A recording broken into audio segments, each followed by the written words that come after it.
సువార్తను మాకు తెలిపింది, మాకు తెలిపింది, మాకు తెలిపింది.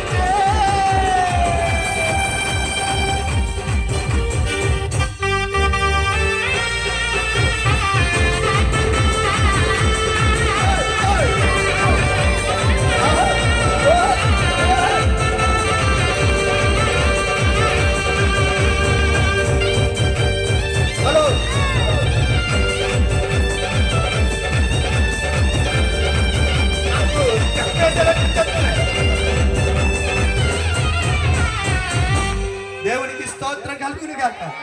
హల్లెలూయా. అయ్యగారు అక్కడ చప్పలు కూడా. ప్రభునందు పిల్లలు గమనించండి, మొట్టమొదటిగా మరియమ్మ గూర్చి మనం ఆనందాన్ని నేర్చుకోవాలి.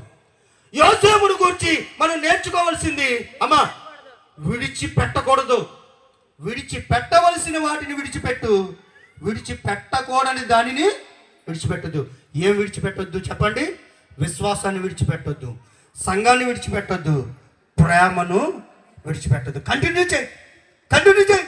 ఎన్ని బాధలు వచ్చినా నీ యొక్క ఓర్పును సహనాన్ని చూసినటువంటి దేవుడు నీకు, జ్ఞానులైన వారు ఎలాగైతే బంగారం సాంబ్రాణి బోనం తీసుకొచ్చి ఇచ్చారో అలాగే నీకు కూడా కావలసినటువంటి అడుగు వాటన్నిటికంటే, ఊహించు వాటన్నిటికంటే అత్యధికంగా దేవుడు నీకు దయచేయాలని ఒక్కసారి గట్టిగా చప్పట్లు కొట్టు.